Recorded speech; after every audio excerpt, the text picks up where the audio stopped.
तो टेंशन किस चीज़ की ले रहे हो यार? टेंशन कितनी लिस्टें लगेंगी, ये पूछ रहे हो, इस चीज़ की टेंशन ले रहे हो? प्रेफरेंस चेंज होगी कि नहीं इसकी ले रहे हो? मेरिट कितनी कैसे बनेगा इसकी टेंशन नहीं लो यार, टेंशन नहीं लो भाई, बताता है सारा। लेकिन एक मिनट, आज ऐसे ऐसे आज बनाएंगे ऐसे, मतलब शोखा लग रहा हूँ मुझे पता है, लेकिन आज वीडियो इसी तरह बनेगी भाई। शुरू करते हैं। टेस्ट दे आए हो, और अभी कुछ लोग होंगे शायद और देंगे टेस्ट, तो भाई पहले टेस्ट दो, टेस्ट की तैयारी करो। टेस्ट हो गया, सबसे पहले टेंशन नहीं ले, टेंशन हम भी लेते थे। ये टाइम इसी तरह वो होता है कि बंदा टेंशन ले रहा होता है कि भाई यूनिवर्सिटी में होगा या नहीं होगा। यार हो जाएगा, एयर में भी हो जाएगा इंशाल्लाह, ना हुआ कहीं और हो जाएगा। टेंशन नहीं लेनी, इस साल ना हुआ अगले साल हो जाएगा। बोलने में आसान लग रहा है, लेकिन ये जब आप आओगे ना, जब आ जाओगे तो पता चलेगा हाँ यार है भाई हम टेंशन ले रहे थे। टेंशन नहीं लेनी, ठीक है। अब मैंने अभी कुछ थोड़ा सा देखा था वेबसाइट पे कि क्या स्केड्यूल है, तो स्केड्यूल वैसे मैं कोशिश करूँगा डाल दूँ, ना भी डाला तो वेबसाइट पे देख लेना है। तो फर्स्ट अगस्त को पहला मेरिट स्कोर अनाउंस कर, ठीक है। अब जब मेरिट स्कोर अनाउंस आपको करते हैं ना, तो आपको अपना मेरिट पता चल जाता है, और उसके बाद ये वेबसाइट पे ये लिखा हुआ है कि भाई पोर्टल खुलता है, और 3 और 4 को शायद खुल रहा है, जिसमें आप अपनी प्रेफरेंस अपने मेरिट के हिसाब से चेंज कर सकते हो। उसमें लास्ट है 3 ईयर्स के मेरिट दिए हुए होते हैं, तो फिर आप अंदाज़ा लगाते हो कि मेरिट ऊपर जाएगा या नीचे जाएगा, ठीक है। तो लेकिन इसमें एक कॉम्प्लिकेशन है, वो मैं बताता हूँ वो क्या है। ऐसे तो लास्ट टाइम मैं जब यूनिवर्सिटी गया हूँ, तो इधर मेरे दोस्त थोड़ा सा इशू बन गया था इसी तरह का, तो वो नहीं खुला था, वो जो पोर्टल होता है वो नहीं खुला था। और जब हम यूनिवर्सिटी गए तो उन्होंने हमें ये कहा कि ये सिर्फ इंजीनियरिंग वालों के लिए खुलता है, बाकियों के लिए नहीं खुलता। अब ये लास्ट टाइम सिर्फ पर्टिकुलरली हुआ था, उससे पहले मुझे पता है कि सारी हर दफ़ा खुल रहा था। तो इस दफ़ा भी यही उम्मीद है कि भाई वो खुलेगा, वो पोर्टल खुलेगा। उसमें ये होता है कि अगर आपने अपनी कोई प्रेफरेंस अभी रखी हुई है तो आप प्रेफरेंस चेंज कर सकते हो, ठीक है। तो उम्मीद करो खुलेगा, और अगर किसी का वैसे कोई और ध्यान बन रहा है तो अगर ना खुला तो फिर उसी दिन पहुंच जाना यूनिवर्सिटी, उधर से जाके बात करना, कोई एप्लीकेशन देना अगर मेरिट बन रहा हुआ तब, ठीक है। अब मैं एक और चीज़ बताता हूँ, अगर तुम लोगों ने शायद 5 प्रेफरेंस रखनी होती हैं, तो पहली प्रेफरेंस तुमने समझो रख ली है साइबर सिक्योरिटी, ठीक है, टेंशन नहीं लो मैं बता रहा हूँ, ठीक है।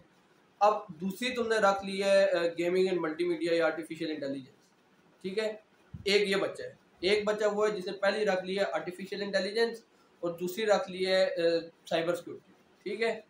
अब पहले जो जिसने साइबर सिक्योरिटी रखी है उसका मेरिट नहीं बन रहा, लेकिन उसका मेरिट आर्टिफिशियल इंटेलिजेंस में बन रहा है, इसकी दूसरी प्रेफरेंस है।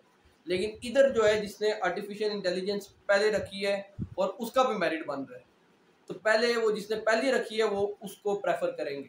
तो ये बात समझो कि कई लोग होते हैं ना, वो ये टेंशन ले रहे होते हैं कि हमारा मेरिट तो बन रहा है, हमसे कम वाले मेरिट वालों को हो रहा है, लेकिन उनकी क्या होता है, उनकी पहली प्रेफरेंस होती है वो, तो वो पहले उन्हें प्रेफर करेंगे, ठीक है।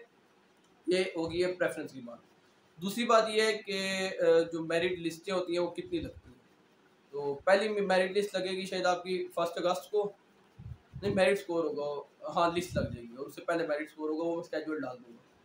तो वो लगेगी, उसके बाद आपको 5 दिन देते हैं, और उसको आपको कहते हैं कि आपने फ़ीस जमा करवानी है शायद 5 अगस्त तक, और 6 को दूसरी मेरिट लिस्ट लग जाएगी। अब ये दूसरी मेरिट लिस्ट तो तीसरी किस तरह लगती है मैं वो बताता हूँ। फ़र्ज़ कर लो कि उन्होंने एक डिपार्टमेंट में 100 बच्चे रखने हैं, और उन्होंने पहली लिस्ट लगाई है, और उनमें से कोई 50 बंदों ने अपनी सीट कन्फर्म कर दी है, पीछे बच गई 50 सीटें। अब वो सीट किस तरह कन्फर्म होगी, डॉक्यूमेंटेशन होती है, फीस होती है, और वो जो लोग नहीं जमा करवाएंगे तो फिर आपकी लग जाएगी दूसरी लिस्ट। अब दूसरी लिस्ट में हो सकता है कि उधर 20 सीटें और फिल होगी, फिर भी 30 रहती हैं, तो फिर लगेगी तीसरी लिस्ट, और अगर तीसरी के बाद भी कोई सीट बचती है तो फिर लगेगी चौथी, और इसी तरह लगती है। मुख्तलिफ डिपार्टमेंट्स की मुख्तलिफ लिस्टें लगती हैं, डिपेंडिंग ऑन के कौन कितनी सीट्स कंफर्म करता है, ठीक है। ये एक बात होगी है। ये भी चांसेस देंगे पहली में हो जाए, तो अगर पहली में हो गया तो बस ख़त्म, लेकिन ऐसा होता नहीं है। जनरली 2-3 तो लग ही जाती है, 2-3 लग जाती है, तो इतनी ज़्यादा टेंशन नहीं लेनी, ठीक है। उसके बाद आगे और थोड़ी सी मज़ीद बात करते हैं। वो क्या बात करते हैं, हाँ वो ये सवाल था कि हाँ कि कितने कितने जो मेरिट होता है और उस पर एडमिशन हो जाएगा या नहीं होगा, मेरिट ऊपर जाएगा या नीचे जाएगा, वो मैं बताता हूँ। देखो मेरिट का ये होता है कि ऊपर भी जा सकते हैं, नीचे भी जा सकते हैं, लेकिन ज़्यादातर जनरली ये होता है कि मेरिट हर साल ऊपर ही जाता है। कोई एक फील्ड का एक दफ़ा एक पॉइंट नीचे आ गया था, वो मुझे पता है, लेकिन वो थोड़ा था और वो बहुत रेयर चांसेस होते हैं। और इस बार जो मुझे लग रहा है शायद की बात है थोड़ा सा ऊपर ही जाएगा, क्योंकि हमेशा जाता है, और साइबर का शायद थोड़ा सा ऊपर जाएगा, ठीक है। लेकिन इतनी इसमें भी टेंशन लेने की ज़रूरत नहीं होती। और अभी क्योंकि जब आपको मेरिट स्कोर अनाउंस होंगे तो फिर आप उधर से अपना अंदाज़ा निकालोगे। उसके बाद ये होता है कि अब मैं आपको बता देता हूँ कितनी कितनी सीटें होती हैं, वो मैं थोड़ा सा बता देता हूँ ताकि उस हिसाब से पता चल जाए कि भाई क्या सीन चल रहा है। मेरे ख्याल से हमारा जो बैच है उसमें साइबर की 106 स्टूडेंट्स हैं, तो शायद 100 इस बार भी होंगे, 100 तकरीबन 100 110 वो एडजस्ट कर लेते हैं थोड़े से। और जो गेमिंग एंड मल्टीमीडिया उसका शायद एक ही क्लास होती है, एक उसमें शायद 40 बच्चे होते हैं, कुछ इस तरह होता है। CS के ज़्यादा होते हैं और सॉफ्टवेयर के भी शायद ज़्यादा होते हैं, तो इस हिसाब से होता है। और बाकी और भी कोई भी टेंशन नहीं लेनी। अभी भी अगर कोई भी सवाल है तो मैं इधर डिस्क्रिप्शन में अपना इंस्टाग्राम भी डाल दूंगा, उधर आ जाओ, फेसबुक पे आ जाओ, इधर कमेंट कर दो, कुछ भी कर लो, टेंशन नहीं लो, हो जाएगा एडमिशन। और कोई भी टेंशन की बात नहीं है, ठीक है। और ओरिएंटेशन है मुझे पता चला है 12 सितंबर को, तो इंशाल्लाह ओरिएंटेशन पे मिलेंगे, हैं? मिलेंगे मिलेंगे। लेकिन अभी क्या करना है, अभी सब्सक्राइब करना है चैनल को। देखो मैं इधर बता रहा हूँ ना यार, मैं सारा इन्फॉर्मेशन दे रहा हूँ, मुझे भी थोड़ी सी सपोर्ट करो। और उसके बाद वीडियो अच्छी लगी है शेयर करो, और अगर और भी कोई भी इन्फॉर्मेशन चाहिए तो जो मैंने बताया वो करो। और टेक केयर, अल्लाह हाफ़िज़।